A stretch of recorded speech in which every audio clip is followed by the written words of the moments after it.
Kita ada di bagian akhir dari diskusi kita malam ini. Saya ingin ke Pak Fakir dulu. Pak Fakir, pandangan PMI seperti apa Pak yang harus disegerakan agar saudara-saudara kita bisa diringankan penderitaannya? Silakan Pak Fakir. Terima kasih Bang Leo. Kita membayangkan akan beroperasi mungkin lebih dari setahun di sana itu.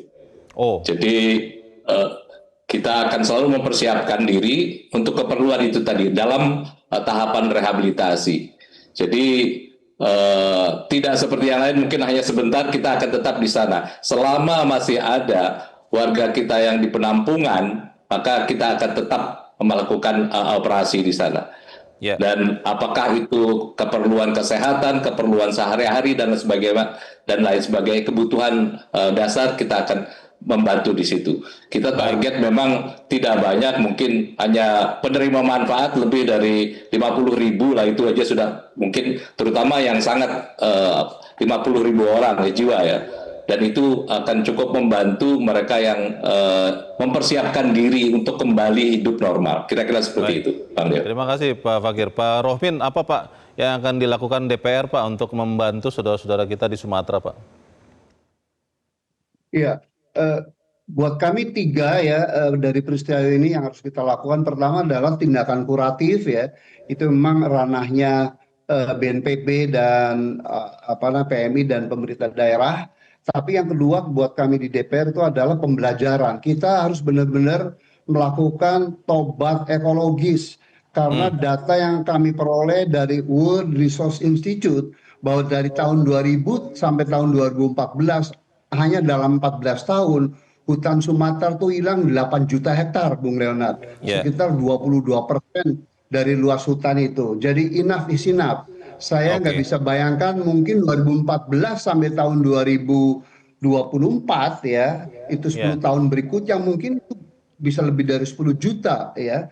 Jadi itu harusnya kita stop itu, kalau enggak kita hancur semua. Dan yang ketiga, mohon maaf, lusa kami akan mengundang Menteri Kehutanan karena baik di medsos maupun di media mainstream itu ya, penyebab utama daripada pembalakan liar, penebangan pohon tidak mengindahkan prinsip tebang pilih tanam Indonesia itu dari Kementerian Kehutanan. Dan terakhir, mohon maaf, kita sebagai orang beriman harusnya bertobat nasuha, pendekatan diri kepada Tuhan, berdoa ya, karena segalanya milik Tuhan. Terima kasih. Terima kasih Pak Rohmin. Pak Victor, tadi sudah disuarakan juga oleh Pak Rohmin tambahan anggaran, tapi kan itu bukan segalanya. Apa yang diharapkan BNPB agar bisa segera membantu Pak, saudara-saudara di Sumatera? Ya, BNPB lahir dari peristiwa tsunami. Artinya Undang-Undang 24 tahun 2007 itu tidak bisa dipisahkan dari bencana besar Indonesia. Oleh karena itu, lagu Mars BNPB aja semangat berjuang demi panggilan kemanusiaan. Jadi ini lembaga negara yang punya esensi nilai kemanusiaan. Oleh karena itu ketika kita melakukan hal ini, kita juga sadar bahwa ini juga memenuhi amanat Undang-Undang Dasar dalam Undang-Undang, yaitu melindungi segenap tumpah darah. Oleh karena itu teman-teman yang sekarang sedang mengalami bencana di Sumatera Utara, Sumatera Barat, dan Aceh, kami sudah dan akan terus melakukan pendampingan all out. Perintah harian Kepala BNPB, kalau bisa bahkan kita pindahkan kantor BNPB ke daerah bencana, itu yang akan dilakukan. Artinya segala upaya kita lakukan bersama dengan seluruh kementerian lembaga dan juga atas bawah siapapun kita bekerja bersama untuk teman-teman yang sedang menderita. Terima kasih Pak Victor. Pak Mas Fitra, hitungan tadi akan segera diadopsi oleh pemerintah. Pemerintah bisa segera tahu bagaimana merehabilitasi atau bagaimana? Ya semoga ya.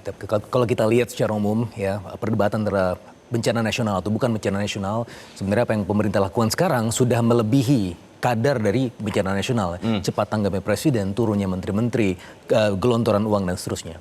Tapi di sisi yang lain kita juga melihat bahwa dampak ekonominya itu perlu kita kurangi ya, kita mitigasi karena memang sudah ada perhitungan, tetapi kalau kemudian tidak ada intervensi pasti akan ada scaring effect sebagaimana tadi Mas Iqbal sampaikan tadi.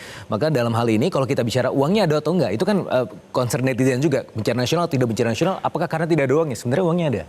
Kalau dalam konteks tadi yang paling worst case scenario sekalipun 51 triliun itu masih bisa di cover ya, karena itu 50 triliun diversifikasi ke beberapa tahun ke depan. Dan kalau dari sisi kapasitas fiskal kita masih sangat memadai dan oleh karenanya tidak perlu khawatir. Baik. Kita berharap apa yang kita bicarakan malam ini membawa perbaikan bagi saudara-saudara kita di Sumatera. Mas Fitra, Pak Victor, Pak Rohmin, dan Pak Fakir, terima kasih. Pemirsa, selamat malam. Kita berjumpa lagi pekan depan. Saya Leonard Samosir. Sampai jumpa.